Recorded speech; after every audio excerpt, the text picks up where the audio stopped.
State senators rejecting the redistricting effort here in Indiana. We've got our State House reporter Emily Longnecker, who's been following the discussion all day, and Emily joins us live with reaction tonight. Em?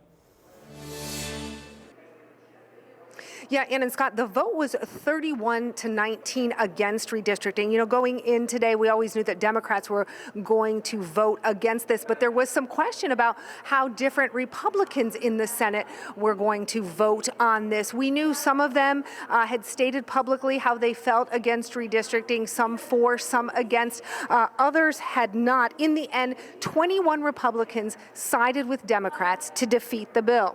Those Republicans who supported redistricting said in arguments today it came down to policy and supporting President Trump's agenda and leveling the playing field so Republicans could retain control of the House in 2026. Republicans against redistricting said in arguments today their no vote came down to listening to their constituents who did not support it.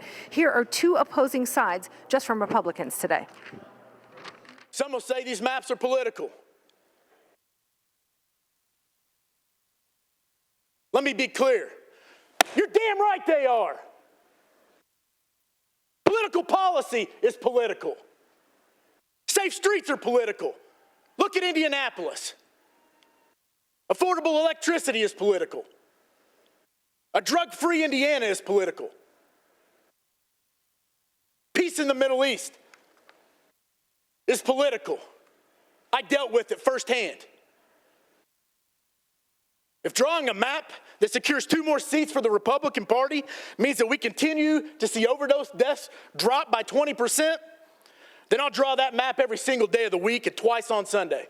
Fighting fire with fire burns the world down. The way you fight fire is with its opposite. Doubling down on our constitutional principles and the Indiana way of doing politics are the water we need. Some say Indiana doesn't know what time it is, but I think we know exactly what time it is.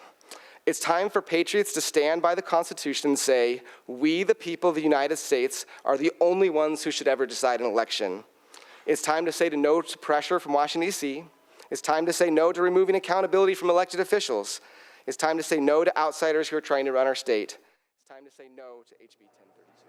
And I ask you to join me in doing so.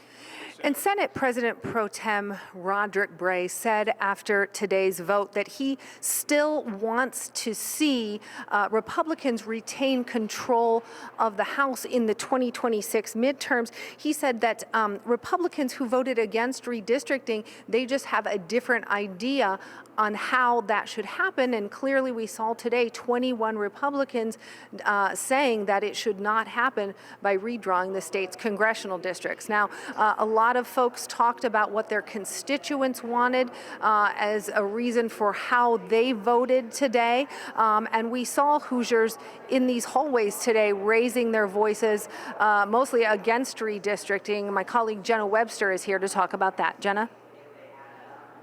Yeah, Emily, you were inside, and I'm sure you could hear these people outside Senate chambers really making their voices heard. We had a few dozen people who stayed the entire 3 hours of this hearing. And I want to show you that moment that they realized they saw the names turn green and red, and they realized the votes were not there.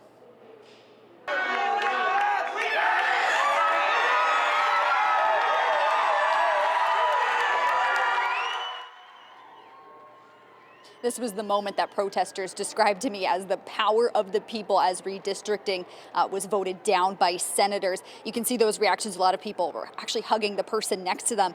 But honestly, this was a little bit quieter than some of their reactions over that 3-hour hearing. Protesters could listen to what each senator was saying. They'd cheer when someone said they were voting no, said something they liked. And there were a lot of boos when the bill sponsors and those in favor of redistricting spoke. They felt like Senator Gaskill, one of those sponsors, didn't know the answers to some of the questions other lawmakers were asking him. And Mike Gaskill couldn't answer one single question. He couldn't even answer who drew the redistricting maps. That's absolutely ridiculous. I felt like the ones that were kind of going off the topic a little bit about what's going on in other states has nothing to do with what we're doing here in Indiana. And I think the people in Indiana have really spoken that this doesn't mean anything to us. This redistricting is not on our priority list. This was so wrong to be doing, so I'm so pleased. Seems like they never get to the vote, but they finally did, and we did it. You can kind of hear in the background some people singing. That was the moment that the vote was no. They started singing and cheering. Now, Common Cause Indiana says their next step will be kind of focusing on January when senators come back. And they really want senators and House representatives to pass a bill that will make mid-decade redistricting not able to happen in Indiana. And people on both sides of the aisle, it was something we heard from protesters, from these voting rights organizations, and even from lawmakers today, that they really hope that people on both sides of this issue, that this is not their last time being civically engaged in Indiana. They really want people to continue making their voices heard with their lawmakers so that lawmakers know what their constituents want in Indiana. And Scott. Yeah, that would be a very important outcome. Thanks so much, Jenna Webster, reporting live for us at the State House. And keep in mind, if you've been following this, perhaps you've missed some of our previous coverage, you want to get caught up on everything that's developing, we have all of our stories available for you on streaming on demand, free streaming on our app, which is called WTHR Plus.